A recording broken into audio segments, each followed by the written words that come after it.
Essa é a segunda parte de Circle Zero's Otherworldly Hero Business. Se ainda não assistiu à primeira parte, ela estará na descrição.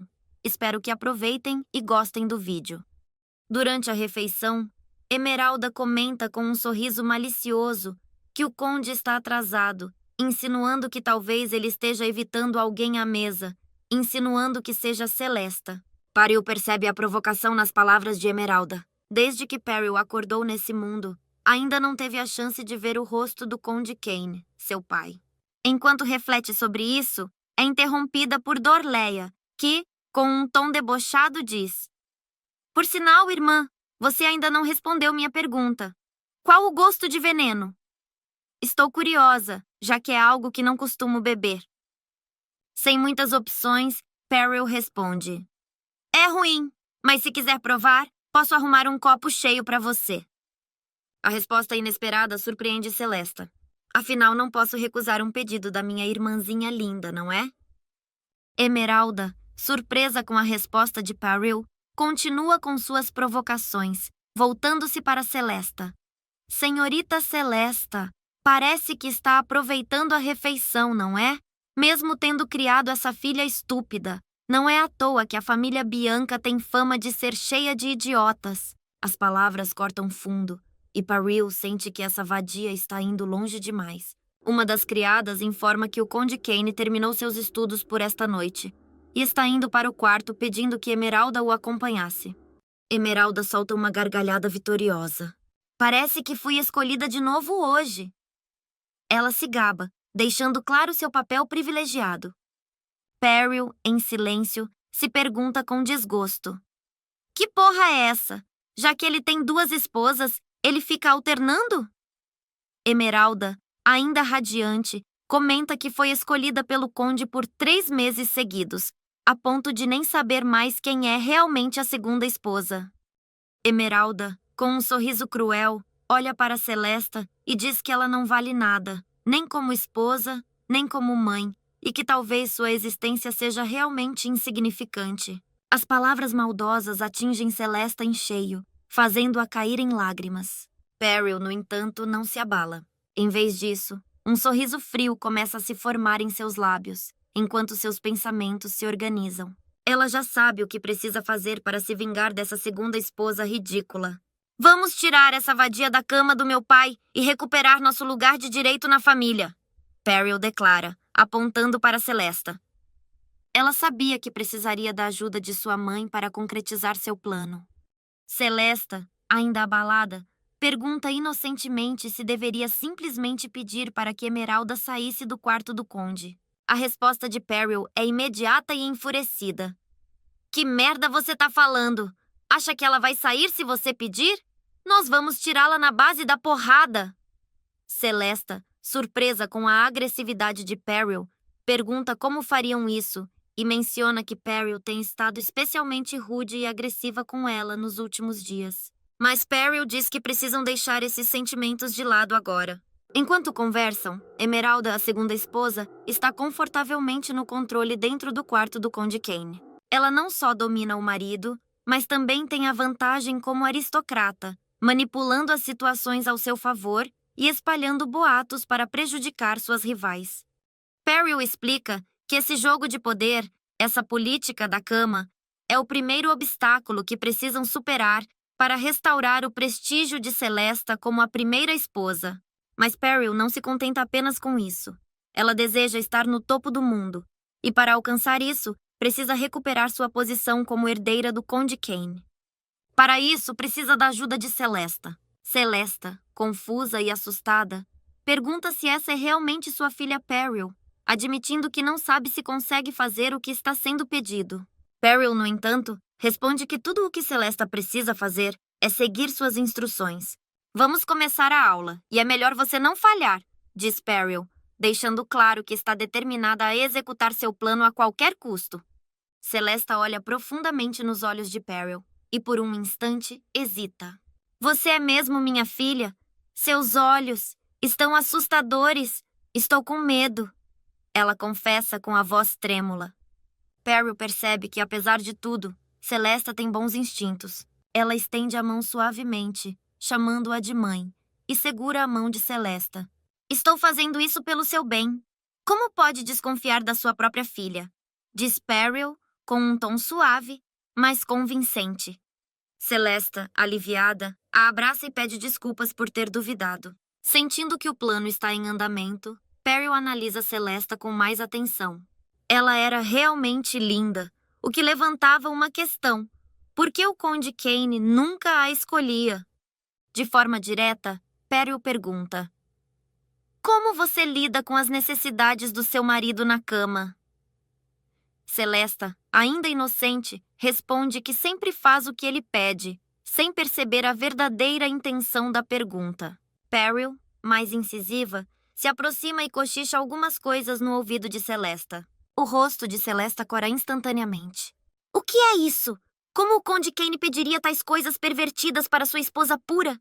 Ela exclama chocada. Pura? Do que você está falando? Pergunta Peril, quase descrente. Celesta responde que é uma condessa e nunca faria algo tão vulgar. Peril, por sua vez, não consegue acreditar na ingenuidade da mãe. Você está casada há 18 anos e durante todo esse tempo só tem deitado na cama sem fazer nada? Celesta confusa pergunta: e o que eu deveria fazer? Peril começa a sugerir a razão pela qual o Conde Kane trouxe uma segunda esposa, e Celesta tenta justificar. Foi para expandir a influência da família. Porque eu não consegui criar uma sucessora forte, e Emeralda deu à luz a uma gênia com grandes poderes mágicos. A paciência de Peril se esgota, e ela puxa a orelha de Celesta, irritada. Você é mesmo a esposa do conde? Essa pureza não serve para nada quando se trata de lidar com um homem. Peril a encoraja a se animar. Eu estou aqui, mãe. Eu, que estive no topo do mundo e passei pela vida e pela morte, vou te treinar muito bem. É assim que você vai reconquistar sua posição como primeira esposa, e eu vou recuperar a minha como herdeira. Com um brilho de vingança nos olhos, Peril diz: prepare-se, mãe. E sua risada ecoa pelo quarto. Peril começa a explicar para Celesta a verdadeira natureza dos homens, pedindo que ela anote tudo. O Conde Kane se cansou, mas isso acontece com todos os casais, afirma Peril, adotando um tom de especialista. A estratégia é simples. Você precisa passar por uma transformação. Inocente durante o dia e vulgar à noite. Celesta confusa pergunta: é isso mesmo que os homens gostam? Sim, todos os homens são iguais. Sua paixão deve ser clara durante a noite, assim como sua inocência durante o dia. Celesta questiona: como você sabe disso tudo? Você nunca namorou. Por um momento, Peril sente o pânico crescer. Ela inventa uma mentira convincente. Como acha que sobrevivi depois de beber veneno? Enquanto eu estava morrendo, algo veio à minha mente. Uma revelação divina. A vontade de Deus queria que eu te ajudasse e liderasse a casa de Hall MacGrude com sabedoria. Foi assim que pude acordar novamente. Com um tom mais sério, Peril continua: não sou a mesma filha que você conhecia, então confie em mim, ok? Celesta, com os olhos brilhando de emoção, pergunta se Peril realmente recebeu uma revelação da deusa. Sim, é isso mesmo, uma revelação da deusa, Peril responde, fingindo convicção. Toda essa sabedoria vem dela. Sentindo-se abençoada e confortada, Celesta abraça Peril, aliviada por acreditar que sua filha foi abençoada pela deusa. Vou acreditar em você e fazer tudo o que pedir, diz Celesta com um sorriso esperançoso. Enquanto isso, Peril, internamente, se sente perdida, sem sequer saber quem é essa deusa em que acreditam neste mundo. Ainda assim, ela aproveita a situação. Prepare-se, mãe, diz Peril, retomando o controle. Vou ensinar tudo o que você precisa saber. Inesperadamente, a mentira de Peril funcionou, e com isso, ela se prepara para guiar Celesta em seu plano. Peril segue com seu plano. Ela começa a ensinar táticas de sedução para Celesta. Ela aplica uma massagem nas costas de Celesta, aliviando o cansaço acumulado. Quando termina, Peril diz que acabou. Mas Celesta, surpresa com o alívio que sentiu, reclama, pedindo por mais. Isso foi incrível! Me sinto tão leve! diz Celesta encantada, antes de perguntar como Peril conseguiu fazer aquilo.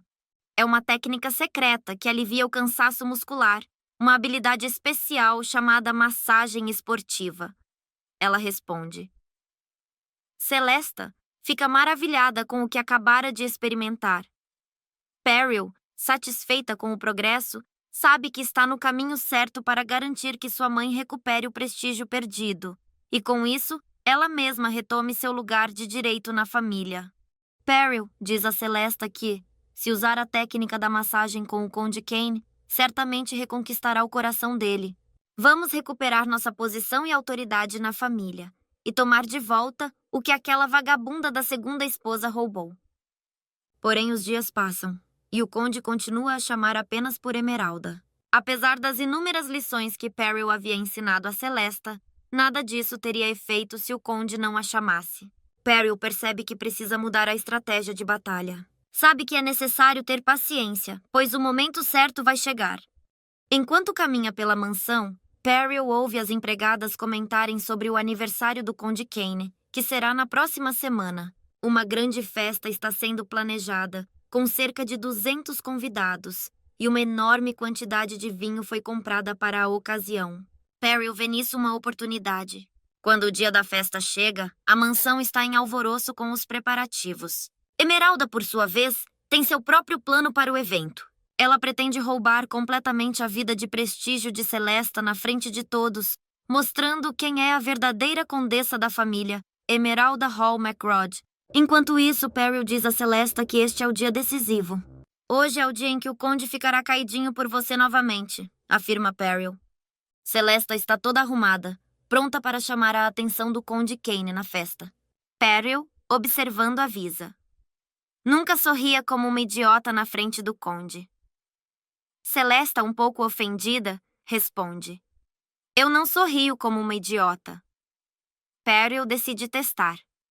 Sorria agora para eu ver, pede, e ao ver o sorriso de Celesta, imediatamente muda de ideia. Você não deve sorrir hoje. Mantenha a pose, sempre confiante. Se a segunda esposa te encarar, nunca desvie o olhar. Celesta, apesar de sua beleza ingênua, é ofuscada pelo charme sensual de Emeralda, que sempre se destaca. Peril. Ela olha para sua criada, Pasta, em busca de uma opinião. O que achou do novo visual da sua Madame Celesta? Pergunta Peril. Pasta, hesitante, responde. Ela está linda. Peril, insatisfeita com a resposta, insiste. Só isso? Eu quero saber se Celesta conseguiria derrotar Emeralda na frente dos convidados. Pasta, sempre perspicaz, responde sinceramente. A senhora Emeralda ganharia a atenção do Conde Kane facilmente. Peril leva a opinião de Pasta a sério, reconhecendo sua experiência e julgamentos precisos. Isso significa que precisam de uma nova estratégia para superar Emeralda.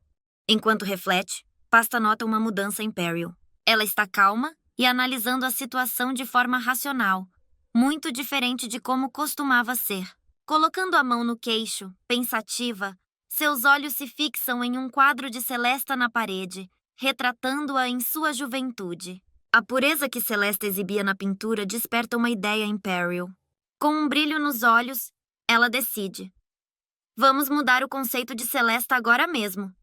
Em Eltaria, a nobreza ocupa o mais alto patamar de poder, abaixo apenas da realeza. Os condes, por exemplo, governam suas próprias províncias e mantêm exércitos particulares, com autoridade transmitida hereditariamente. Além de dominar as atividades econômicas em seus territórios por meio da coleta de impostos, os nobres de Eltaria se destacam pela mana, uma magia especial que simboliza sua autoridade, a famosa magia de invocação.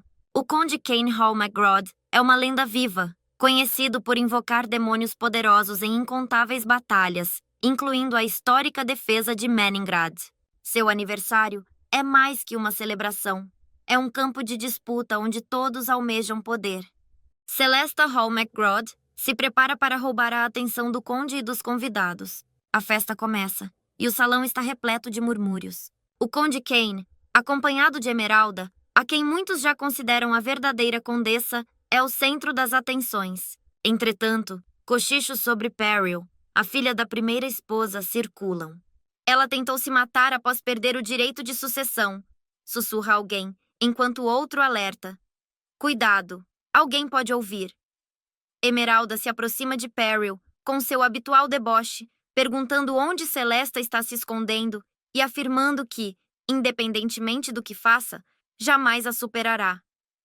Porém, quando a voz de alguém anuncia a chegada de Celesta, Emeralda é surpreendida. Celesta aparece deslumbrante, com uma pureza que remete aos tempos antes de conhecer o Conde. O próprio Conde Kane fica surpreso ao vê-la. Os sussurros tomam o salão.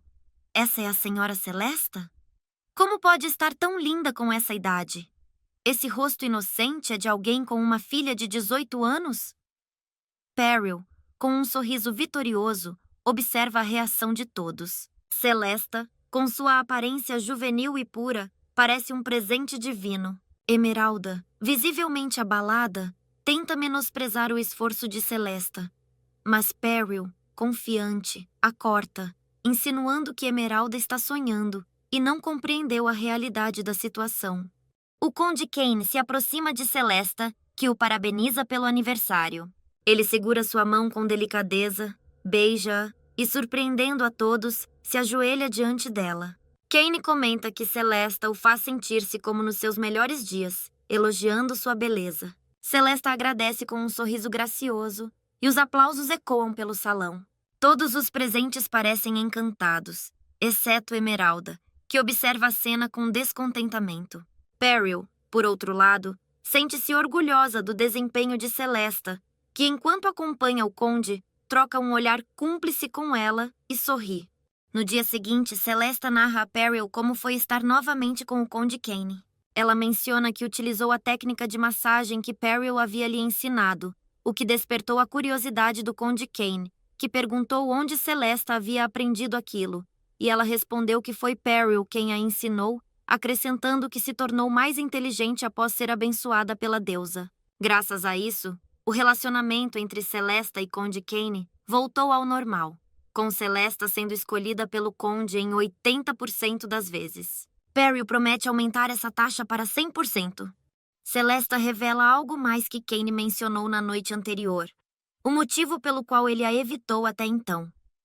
Kane se sentia responsável por Celesta e Peril, e, após a tentativa de suicídio de Peril, ele foi tomado por um sentimento de culpa, incapaz de encarar ambas. Peril reconhece que, apesar de seu pai ser um herói de guerra, ele é mais sensível do que imaginava. Agora, com Celesta novamente em controle, Peril planeja manter-se informada e continuar manipulando a situação. Peril decide atacar lentamente a mente do conde e recuperar sua reputação, nomeando sua estratégia como Operação Reconquistando o Cargo de Herdeira. Aos poucos, a imagem de Peril entre os empregados também começa a mudar. Comentários de admiração surgem enquanto ela caminha pela mansão. Veja como ela anda com confiança. Ela mudou completamente. Os olhos dela parecem mais brilhantes. Sussurram os criados. Peril, agora mais envolvida na gestão da mansão, escuta os problemas dos empregados e os resolve com inteligência, ganhando a confiança e o respeito de todos. Ela se torna alguém admirada, com muitos reconhecendo o quão incrível ela tem sido ultimamente. Em Eltaria, todos reverenciam a deusa, e logo o boato de que Peril foi abençoada por ela se espalhou rapidamente. Certo dia, enquanto caminhava pela mansão, Peril se deparou com Emeralda repreendendo severamente as empregadas por estarem conversando. "Vejo vocês a todo momento preguiçando. Querem ser demitidas?" questionava Emeralda irritada. As empregadas explicaram que tinham uma folga de 30 minutos entre o almoço e o jantar. "Quem disse que vocês podiam ter folga sem minha permissão?" retrucou Emeralda impaciente. Peril, percebendo, interveio calmamente. "Fui eu quem permitiu essa folga", declarou, explicando que esse intervalo melhorava a performance dos trabalhadores e aumentava a eficiência. Emeralda, furiosa, rebateu. "Como ousa fazer isso sem minha permissão?" Peril, sem perder a compostura, respondeu. "Não preciso da sua permissão. Tive a autorização de Celesta e, além disso, sou a filha mais velha da primeira esposa. A irritação de Emeralda era evidente. Eu sou quem cuida dos assuntos da casa, insistiu ela, tentando reafirmar sua posição. Por que você está tão arrogante ultimamente? Enquanto eu e minha filha Dorlia estivermos aqui, você não pode fazer nada. Saiba qual é o seu lugar. Peril não deixou a provocação passar. Com um sorriso de deboche, retrucou. Já fiz bastante, mesmo assim. Consegui, por exemplo, tirar uma vadia de segunda categoria como você do quarto do meu pai. Emeralda mordeu os lábios de raiva, enquanto as empregadas assistiam à troca de farpas. Aproximando-se de Peril, Emeralda perguntou com desdém. Decidiu agir assim agora, depois de perder o direito de herdeira? Sim, e daí? Respondeu Peril. Quanto a essa posição de herdeira, estou planejando recuperá-la. Respeite os mais velhos, pirralha, retrucou Emeralda, tentando intimidá-la. Peril apenas riu, rebatendo. Essa sua intimidação é bem sem graça. Não sei como era antes, mas daqui para frente é melhor corrigir essa sua atitude desrespeitosa. Sou a filha mais velha da primeira esposa, e você é apenas uma segunda esposa qualquer. Se ainda não percebeu, você é apenas uma idiota contratada com um casamento de mentira para satisfazer a luxúria do conde. Peril continuou, o sarcasmo escorrendo de suas palavras. As empregadas, sentindo a tensão no ar, rapidamente se afastaram, temendo que a situação piorasse. Emeralda, furiosa, exigiu que Peril se desculpasse, ameaçando que não a perdoaria se não o fizesse. Mas Peril, ainda debochada, respondeu sem hesitar. Não preciso pedir desculpas para uma vadia. Você é só minha presa, então apenas fique esperando e tremendo de medo, porque quando a hora chegar, eu vou te devorar.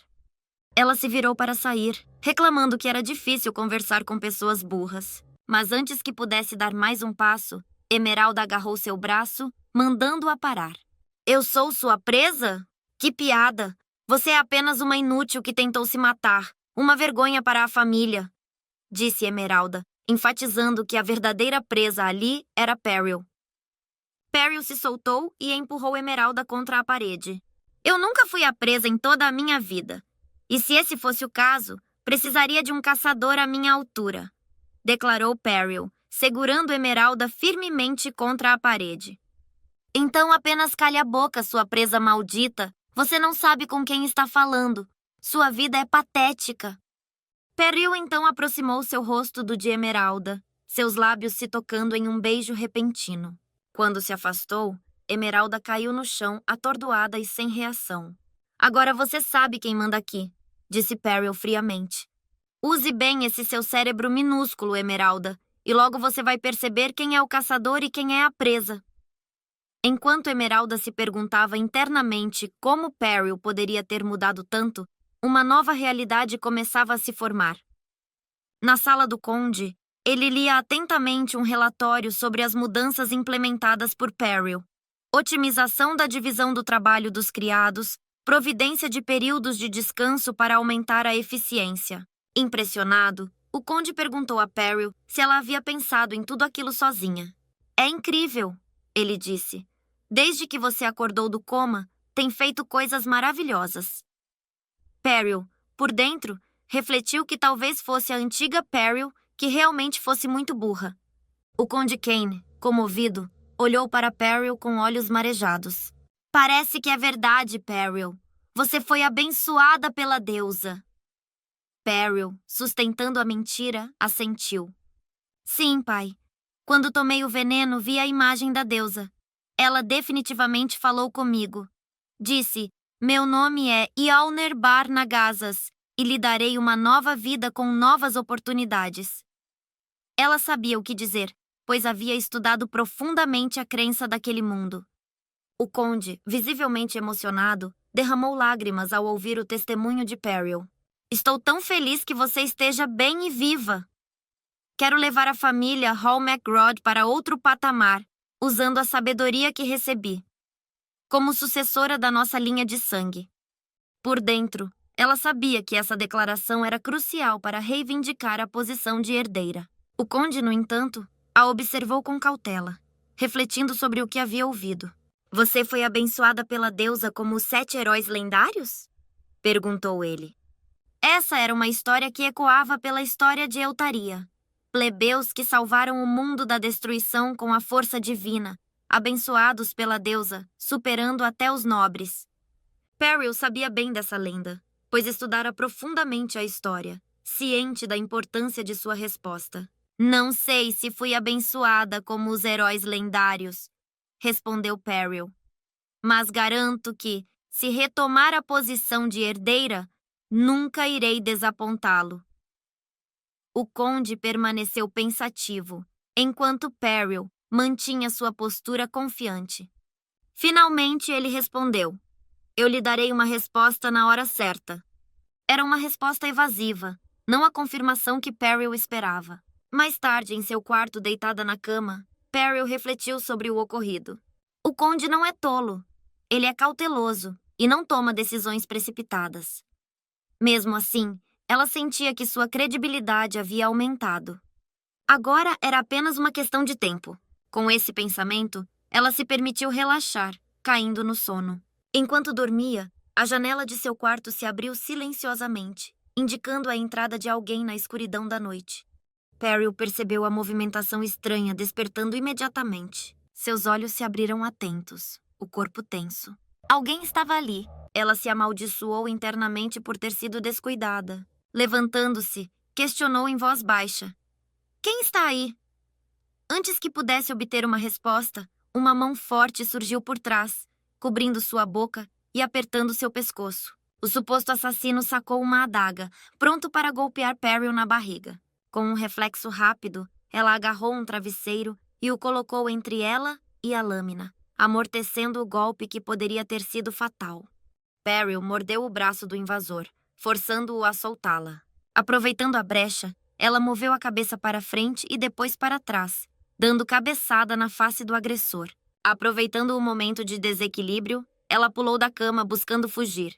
Com as costas contra a parede, ainda encurralada, Peril viu o invasor avançar novamente, a adaga reluzindo na escuridão. Ela desviou por pouco, arrastando-se pelo chão na tentativa de escapar. Ofegante, levantou o olhar e percebeu com surpresa que o agressor era uma mulher. O cheiro de um perfume familiar inundou suas narinas. Os olhos da invasora fixaram-se nos de Peril, carregados de uma intenção sombria. Peril tentou desesperadamente identificar o perfume enquanto a invasora se aproximava. Era um odor familiar, mas de onde?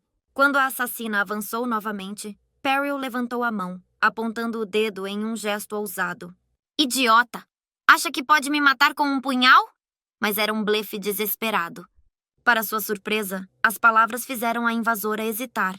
O blefe havia sido óbvio, mas tinha surtido efeito. Peril continuou, capitalizando o momento. Fui abençoada pela deusa e sobrevivi a um veneno. Mesmo que me esfaqueie, eu voltarei. Você está cometendo um erro. Ela estreitou os olhos e perguntou. Foi Emeralda que te enviou, não foi? A acusação fez a invasora vacilar. Peril manteve a postura confiante, mas por dentro, o medo crescia, temendo que seu blefe fosse descoberto. Sem mais uma palavra, a invasora correu em direção à sacada e desapareceu na noite. Peril caiu de joelhos, exausta e tremendo.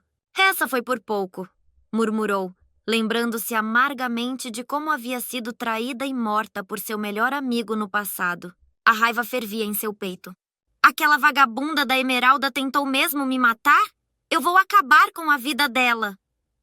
Na manhã seguinte, a mansão estava em calma aparente enquanto a família se reunia para o café. Peril entrou no salão e Emeralda pareceu surpresa ao vê-la.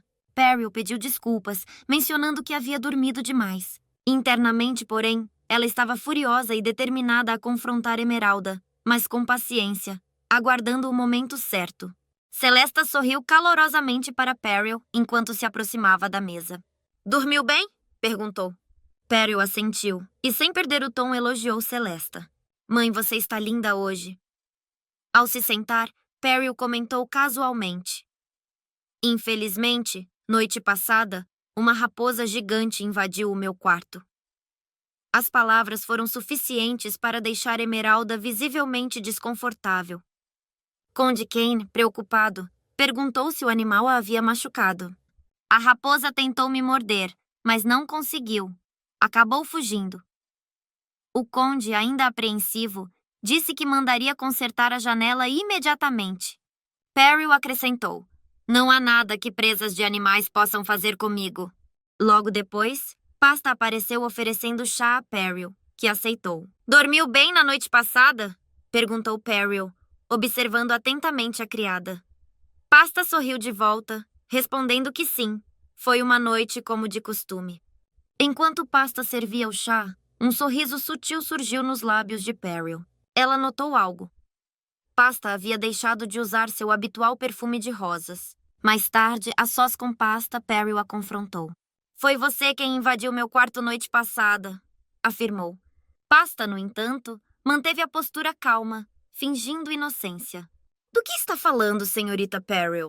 Ela perguntou. Não se faça de sonsa. Um assassino invadiu meu quarto e era você. Perry insistiu, a raiva começando a borbulhar em sua voz. Pasta, em lágrimas, defendeu-se. Como a senhorita Perry é cruel em me acusar sem provas. Eu nunca faria algo assim. Tenho provas, disse ela calmamente. O assassino usava o mesmo perfume de rosas que você sempre usou. Pasta tentou se recompor, as lágrimas escorrendo por seu rosto. Isso é ridículo, deve ser apenas uma coincidência que ela use o mesmo perfume, respondeu quase suplicante. Perry sorri. Eu nunca disse que o assassino era uma mulher.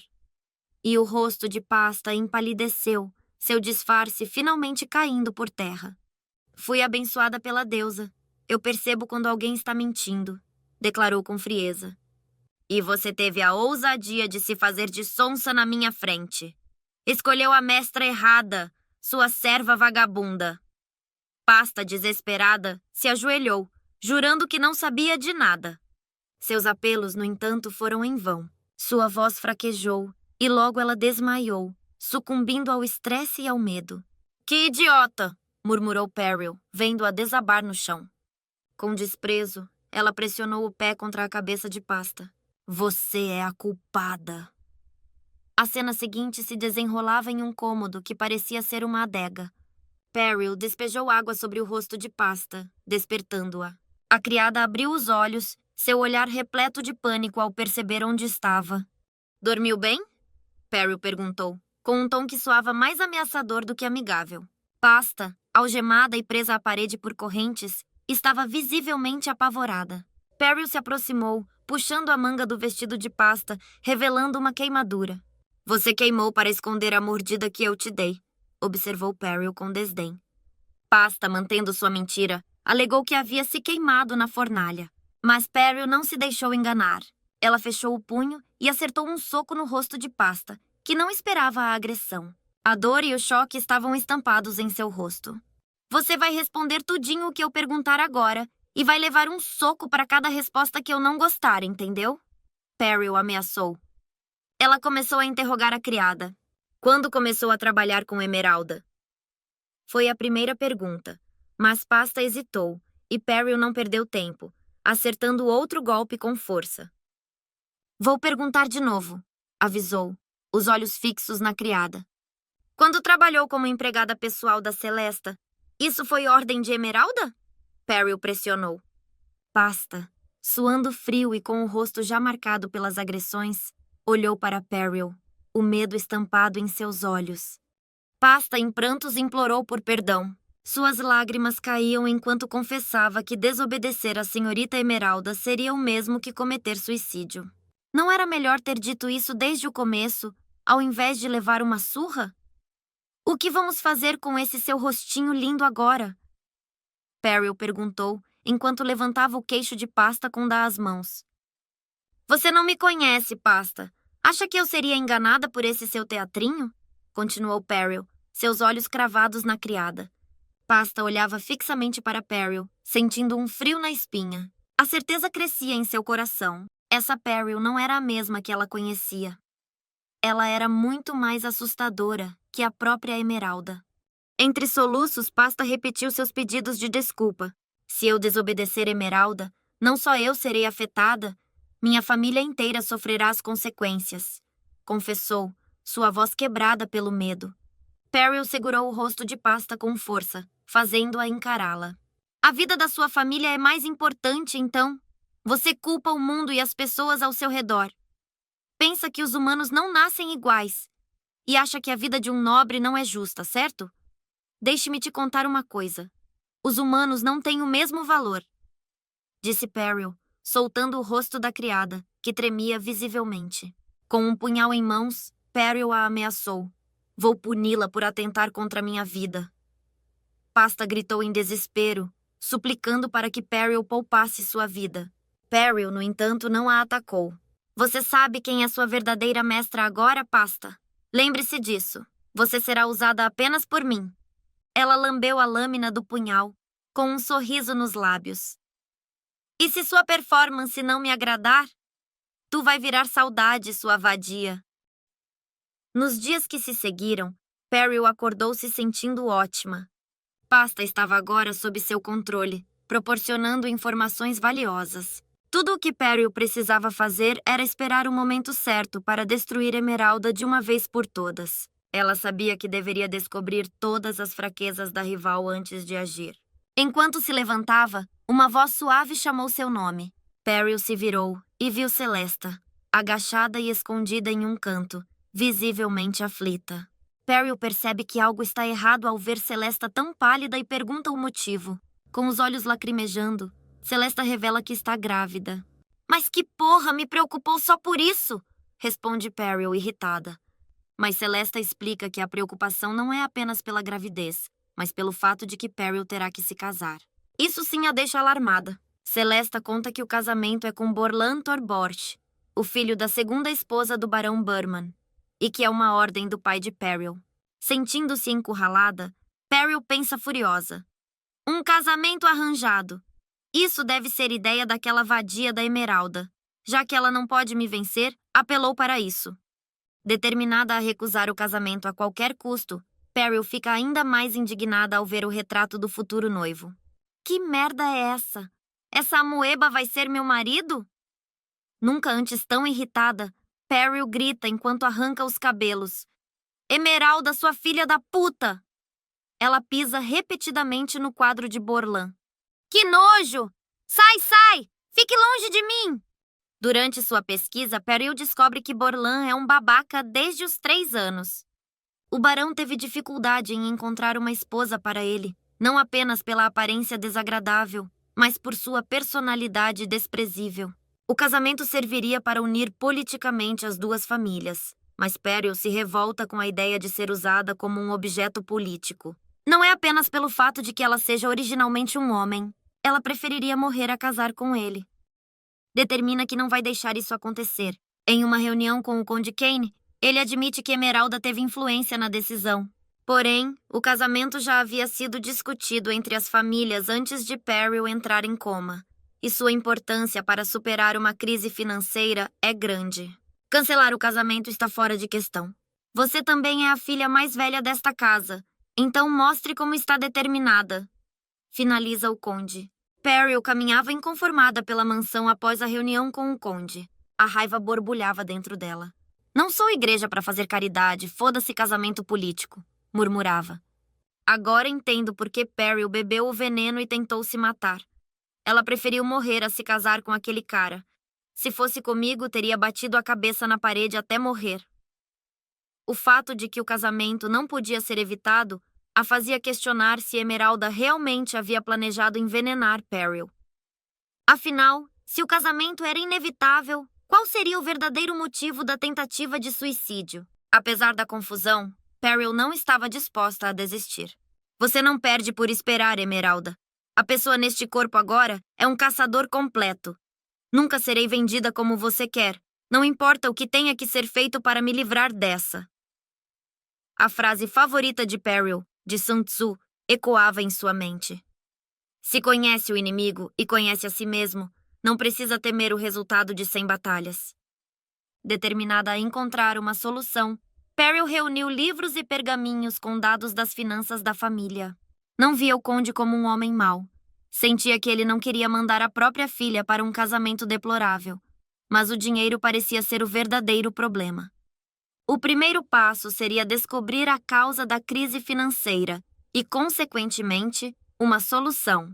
A antiga Perry se foi, mas a nova, que agora ocupava seu corpo, era uma especialista em negócios. Um dos criados trouxe mais livros com os registros dos últimos 3 anos. Para Perry, tudo isso parecia ineficiente. Sem programas de contabilidade ou planilhas no Excel, levou 2 dias apenas para analisar as informações de um mês. Descobriu que quem controlava as finanças da família era Emeralda. Celesta, ingênua como era, não teria capacidade para tarefas tão complexas. Emeralda havia ganhado a confiança do conde com suas habilidades administrativas, mas o resultado foi uma crise financeira. Em 15 dias, a carta formal do casamento seria enviada, e Perry precisava se apressar. Mesmo que isso significasse noites em claro, ela começou a organizar tudo no método veneziano, uma técnica básica que divide as finanças em 2 colunas: crédito e débito. Este método proporcionava uma visão clara e ajudava a identificar erros. No entanto, neste mundo, usavam apenas uma coluna, o que tornava a contabilidade unidimensional e menos eficiente. Depois de uma semana convertendo tudo para o método veneziano, Perry se perguntava se este método seria considerado algo mágico aqui. Com a conversão concluída, ela começou a buscar por anormalidades, determinada a desvendar o mistério por trás da crise. Após dias de intensa análise, Perry finalmente concluiu que alguém estava lavando dinheiro e que havia inúmeros buracos nas finanças da família. Não tinha dúvidas de que as finanças foram fraudadas, e a responsável era, sem sombra de dúvida, Emeralda, aquela idiota que controlava a contabilidade. Mas por que Emeralda tentaria envenenar a antiga Perry, se ela já seria obrigada a se casar e sair do caminho? Talvez a antiga Perry não fosse tão ingênua quanto parecia. Ela provavelmente descobriu algo que Emeralda queria manter em segredo, uma fraqueza, a corrupção que agora Perry desvendava. As peças do quebra-cabeça começavam a se encaixar. A antiga Perry Hall McGraw sabia que Emeralda estava roubando o dinheiro da família. Um sorriso triunfante surgiu no rosto de Perry, seguido por uma gargalhada que ecoou pela mansão. Eu venci. Aquela vadia perdeu completamente. Perry reuniu o conde e a família para apresentar seus planos de recuperação financeira. Com tabelas e gráficos, ela explicou métodos para sair do vermelho e transformar as dívidas em lucros em apenas 6 meses. Todos ficaram impressionados com o avanço nos planos financeiros, admirando como ela conseguiu realizar tal feito. O conde, esperançoso, perguntou se o método realmente os tiraria da crise. Perry respondeu com confiança que sim, enfatizando que os negócios da família não estavam sendo administrados corretamente antes, mas que a infraestrutura e o comércio de seus territórios eram vastos e promissores. Emeralda, no entanto, não parecia nada contente com os planos de Perry. Celesta, curiosa, perguntou se esse conhecimento vinha da deusa, ao que Perry respondeu que qualquer um poderia fazer o mesmo com estudo. Contando que eu esteja aqui, a crise vai desaparecer. Tendo dito isso, o casamento não será mais necessário. Perry finalizou, segura de si. Isso é outro assunto, Emeralda interveio. Ela argumentou que, apesar dos ajustes de Perry, ainda havia dívidas, e como ela mesma disse, levaria 6 meses para gerar lucros. Cancelar o casamento, segundo Emeralda, faria a influência da família colapsar. Emeralda continuou a pressionar, destacando que o período de pagamento das dívidas já havia terminado. Adiar o pagamento resultaria em juros exorbitantes, tornando o acordo matrimonial com o filho do barão indispensável. Você tem outro plano além do casamento para lidar com isso imediatamente? Ela perguntou a Perry. Internamente, Emeralda se deleitava com a situação. Não importa o quanto tente, Perry. A dívida da família chegou ao limite. Você não tem escolha. Precisa sair desta casa e viver como a esposa daquele idiota. Vai passar o resto da vida no inferno. Mas Perry, com um sorriso confiante, respondeu que não havia motivo para se preocupar com as dívidas, pois ela poderia resolvê-las naquele exato momento. Emeralda, descrente, perguntou com desdém. Que bobagem é essa que você está dizendo? Perry explicou que a família Hall McGraw tinha muito dinheiro perdido. Algumas propriedades sequer estavam registradas nas finanças, mas ela as localizou e poderia vendê-las para quitar as dívidas. Propriedades que não estão no livro? O que você quer dizer com isso? Emeralda questionou, agora com uma ponta de preocupação na voz. Perry revelou que havia fundos roubados em transações e contratos manipulados. Em outras palavras, fraude. Emeralda, tentando manter a calma, sugeriu que Perry já suspeitava dela, mesmo antes de tentar se matar com o veneno. Você acha que estou roubando os lucros da família? O conde, que assistia a tudo com atenção, pediu que Perry explicasse melhor. Perry pegou um pergaminho e o apresentou a todos. Esta é minha prova, disse, enquanto desenrolava o documento. Tratava-se de um contrato territorial que havia sido vendido por 20 mil, mas o valor lançado nos livros de finanças era muito inferior. Então, o que aconteceu com o restante do dinheiro? Perry perguntou, seus olhos fixos em Emeralda, cuja assinatura estava claramente no contrato. Apesar da acusação direta, Emeralda não parecia abalada. Ela manteve uma expressão fria e confiante. Emeralda começou a rir, uma gargalhada alta e cheia de desprezo. Isso é tudo que você conseguiu? Perguntou em tom de deboche. Perry, mantendo a calma, disse que estava impressionada com a confiança de Emeralda, mesmo diante da situação. Por que não explica sobre o contrato, então? Ela pediu.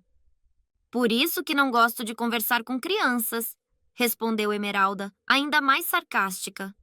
Talvez uma criança como você não saiba como os contratos são feitos. Este é apenas um contrato provisório. A assinatura é apenas o meu selo. Emeralda continuou, dizendo que Perry nunca esteve envolvida em negócios. Então era normal que ela não soubesse que todos os contratos da família Hall McGraw precisavam ter o selo da família para serem reconhecidos formalmente. Selo da família? Como assim? Perguntou Perry. Emeralda, com um tom de superioridade, explicou que o contrato mostrado por Perry era apenas um esboço, com os termos e condições. O contrato formal já havia sido concluído e o valor de mercado foi registrado corretamente nos livros. Ela perguntou se Perry não tinha vergonha de acusá-la injustamente, insinuando que tudo isso era apenas uma tentativa de Perry em não aceitá-la como parte da família. O único pecado que cometi foi amar demais o conde, disse Emeralda, fingindo-se de vítima. Está me dizendo que os contratos e documentos da família sem o selo não são válidos? Perry perguntou. E se o selo cair em mãos erradas, isso não seria um problema? Qualquer um poderia replicá-lo. Emeralda afirmou que Perry parecia uma tola por se envolver em algo que não entendia. Ela explicou que o selo da família era protegido por um poder mágico único, que cada família nobre possuía. O conde sabe disso, e eu só posso usá-lo porque tenho permissão especial dele, completou com um sorriso frio. Não há nenhuma fraude aqui, Perry, mantendo sua postura, pegou outro pergaminho de contrato, desta vez com o selo da família, e perguntou se este, então, seria verdadeiro. Claramente é um contrato com o selo da família, como você disse. O contrato revelava um acordo que envolvia a redução de impostos em troca de ignorar certas receitas operacionais dos portos, o que indicava um pagamento ilegal. Perry havia usado o primeiro contrato como isca, sabendo muito bem da existência desse segundo. Com um sorriso que mostrava apenas os dentes, Perry sabia que havia vencido aquela batalha. Onde está o dinheiro, minha querida madrasta? Perry perguntou, com uma provocação clara em sua voz, enquanto jogava um pergaminho no chão, expondo mais um dos contratos fraudulentos. Emeralda, sem conseguir disfarçar o nervosismo, perguntou de onde ela havia conseguido aquilo. Perry, mantendo sua expressão serena, respondeu. Encontrei enquanto organizava os livros na segunda biblioteca. Talvez você tenha pensado que manipulou tudo corretamente, mas isso não é o suficiente para alguém com o meu nível de conhecimento em contabilidade e finanças. Eu estou em outro patamar. Você ainda não explicou, querida madrasta. Onde estão as informações que estão faltando no livro Razão da família Hall McGraw? Perry pressionou, seus olhos fixos nos de Emeralda. O conde Kane, que até então estava em silêncio, suspirou profundamente, demonstrando que também esperava pela resposta de Emeralda. Na verdade, Perry não havia encontrado os documentos por acaso na biblioteca, como havia insinuado. Isso era uma mentira. A verdade era que ela havia conseguido tudo, graças à sua própria inteligência e à ajuda de Pasta. Emeralda, responda o que está acontecendo, ordenou o Conde Kane. Bem, eu estava pensando em usar isso em caso de emergência, disse Emeralda com a voz trêmula, enquanto tentava manter a compostura. Peril, percebendo a hesitação de Emeralda, pensou consigo mesma.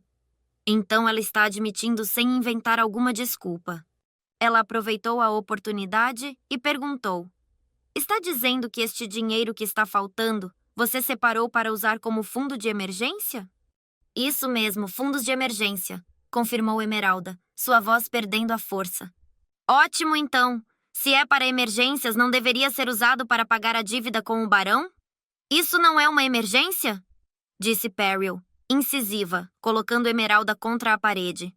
Uma situação de emergência de verdade, não essa!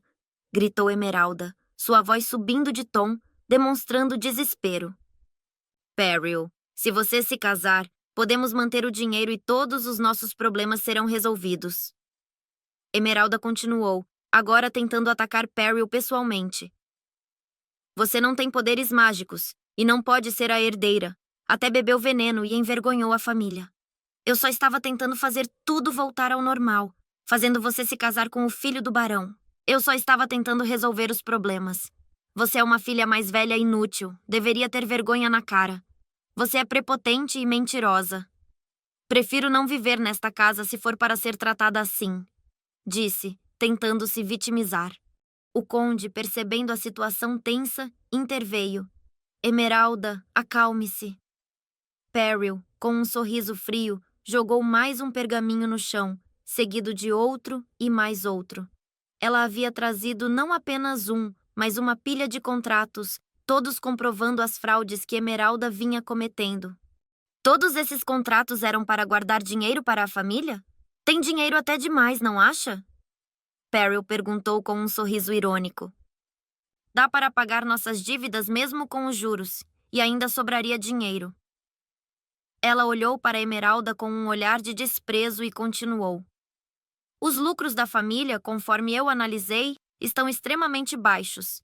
Isso significa que alguém encarregado das finanças não está administrando direito. Você é uma inútil, Emeralda. E antes que invente desculpas por todo o mal e lavagem de dinheiro que fez, é bom ir tirando suas mãos imundas dos tesouros da minha família. O conde, que até então havia se mantido em silêncio, agora mostrava um olhar sério, refletindo a gravidade da situação. Emeralda, sentindo o peso das acusações, perguntou desesperada. Como diabos você conseguiu tudo isso? A resposta estava em um nome.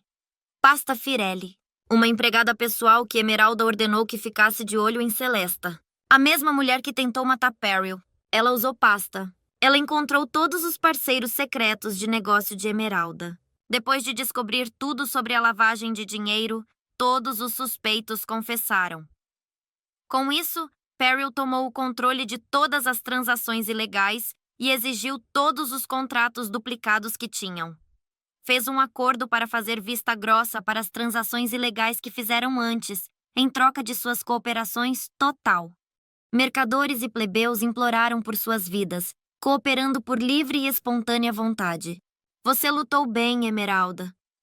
Mas acontece que a pessoa contra você é muito mais forte. Emeralda caiu no chão, desolada pela derrota completa, incapaz de processar a dimensão de seu fracasso. Você fingiu que não sabia de nada e usou tudo o que eu disse contra mim mesma só para este momento? Ela perguntou, sua voz fraca e cheia de incredulidade. Após a vitória e a exposição de Emeralda, Peril comemora sozinha, saboreando uma bebida. Emeralda, em desespero, implorou e jurou lealdade ao Conde Kane, mas a complexidade da situação era evidente demais para ser ignorada. Como resultado, ela foi exilada por tempo indeterminado.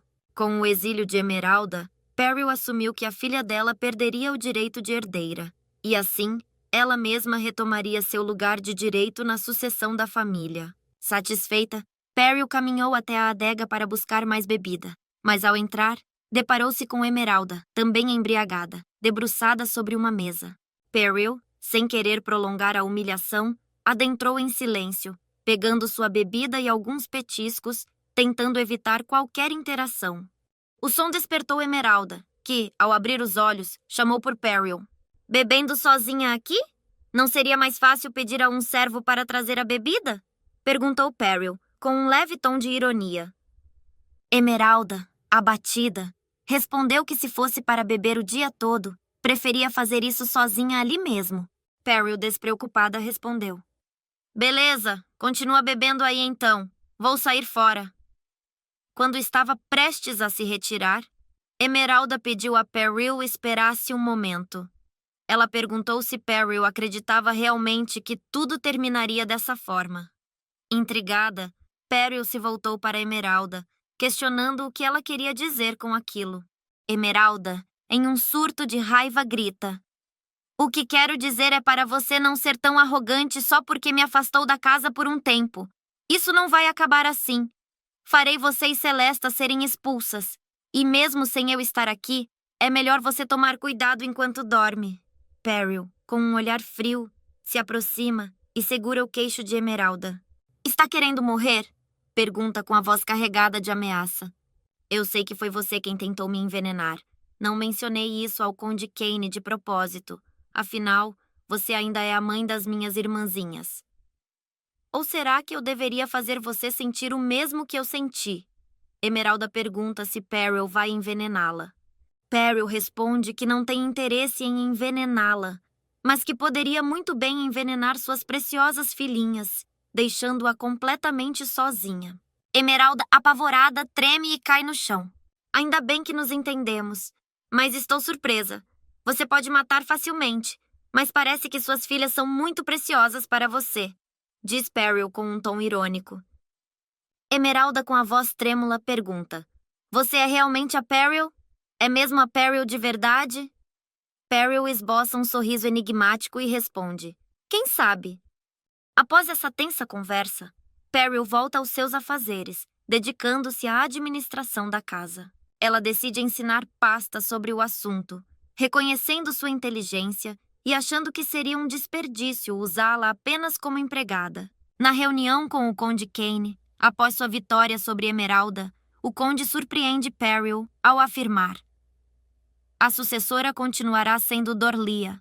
Não tenho intenção de reconsiderar isso. Peril fica desconcertada, chocada com a decisão inesperada. Desculpe, pai, respeito sua decisão, mas posso perguntar por que decidiu isso?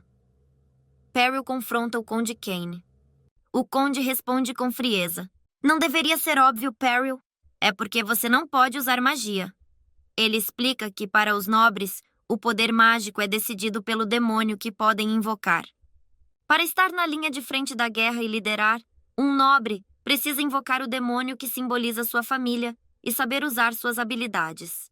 Apesar de reconhecer o esforço de Peril, o Conde afirma: sem magia de invocação, não há razão para que ela assuma o cargo de sucessora. Em seus pensamentos, Peril se revolta. Está dizendo que não tenho talento? Que sou uma pessoa comum, a ralé? No mesmo dia, em seu quarto, Peril afunda-se em bebida, derramando taças de vinho uma após a outra. Eu sou incompetente. Sempre zombei de pessoas incompetentes, essas pessoas comuns sem talento. Lembrando-se do conde, ela cerra os dentes, fecha o punho e soca a almofada, sua indignação transbordando. Ela não consegue compreender a decisão do conde. Para que magia, afinal? Não deveria carisma e conhecimento bastarem para liderar os nobres com poderes mágicos? E os estrategistas, qual o papel deles, então? Sempre fui um gênio que sempre vence, e agora sou só uma pessoa normal? Um plebeu? Sem chance, algo está errado aqui. Este mundo está podre. Uma voz ecoa na sala. Não consegue dormir? Peril levanta o rosto e encontra o Conde Kane em seu quarto. Ela o chama de pai, e ele pergunta se pode entrar. Peril, confusa e perturbada, diz que ele pode ficar à vontade. Internamente, ela se pergunta o que ele está fazendo ali. O conde se senta, observa Peril e pergunta: Está desanimada por eu não ter te escolhido. Peril se pergunta se o conde teme ser odiado pela filha. Decidida a ser honesta, responde: eu estaria mentindo se dissesse que não estou desanimada. Tentei de todas as formas mostrar meu potencial como herdeira. Fiz as finanças da família voltarem ao normal. Pai, não sou mais a Peril que você conhecia. O conde a encara com um olhar compreensivo. Não, Peril. Você não mudou. Você sempre foi ousada, mesmo antes do envenenamento. Você é a mesma pessoa que eu conheço, minha filha. Ele expressa orgulho, mas reforça que a realidade é dura. Magia é um dom natural, não conquistado apenas com esforço. Para assumir o papel de lorde e nobre, tal poder é indispensável. Peril, sentindo-se derrotada e inútil, reflete internamente. Isso é um absurdo. É assim que todas as pessoas que destruí antes devem ter se sentido. O conde, no entanto, oferece uma esperança. Há uma possibilidade de mudar a situação, mesmo sem poder invocar demônios, mas ela precisará conquistar isso sozinha. Peril ouve atentamente, curiosa sobre o que ele quer dizer. O conde revela que, mesmo sem magia, é possível ser escolhida se conquistar algo poderoso. Ele menciona uma pequena chance de Peril assumir a posição de herdeira. Peril pergunta qual é essa chance. O conde fala sobre os 7 heróis lendários, plebeus que, segundo a lenda, possuíam poderes mágicos que superavam até os nobres e uma força física imensa. Disse que receberam tais poderes por terem sido abençoados pela deusa. No passado, os 7 heróis lendários, plebeus, derrotaram o clã Order na Batalha do Mar Sagrado, tornando-se figuras lendárias em Eltaria, mais famosas até que a própria deusa. Peril se pergunta por que o conde está contando essa história. O conde confessa que sentiu culpa quando Peril se envenenou, possivelmente fugindo da decisão sobre o casamento com o filho do barão. No entanto, ela ressuscitou e se tornou um pilar da família, abençoada pela deusa. Ele vê isso como um destino, sugerindo que Peril não é apenas necessária para a família, mas para todos os plebeus. Embora Peril reconheça seu talento, ela duvida de sua importância para o mundo inteiro. Peril, vá para a Academia de Heróis, diz o conde. Academia de Heróis? Não é lá onde os nobres treinam soldados para comandar com os invocadores na guerra? Pergunta Peril, cética. Ela sabe que a academia é o local de origem dos 7 heróis lendários, mas considera-a apenas um lugar para treinar soldados. O conde corrige. A academia não é apenas para soldados, mas sim a terra das possibilidades, onde lendas nascem. Ela seleciona plebeus com algum resquício de poder mágico, oferecendo um espaço para cultivar seu valor. É um lugar onde a mana é combinada para criar força. Se Peril não pode invocar demônios, talvez possa adquirir outro tipo de poder e encontrar uma nova chance. Se conseguir isso, lhe darei o cargo de herdeira, promete o conde. Sua coragem e sabedoria são talentos incríveis. Não quero que seu talento seja desperdiçado por um obstáculo nesta casa. Peril hesita.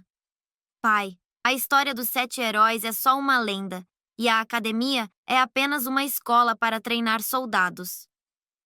O conde a encoraja. Não se limite apenas aos nobres. Use seu talento para os outros. Encontre um amigo em quem confie e que não hesitaria em morrer ao seu lado. Essa é a primeira condição para que você, sem mana, se torne minha herdeira. Então, com uma expressão grave, o conde declara: por isso, eu, Kane Hall MacGrod, com minha autoridade como conde, digo que, a partir de agora, minha filha Peril Hall MacGrod será exilada da família. O vídeo chegou ao fim. Espero que tenham se divertido. Se quiserem continuação, já sabem, comentem aí embaixo e não se esqueçam de deixar o like. Até mais!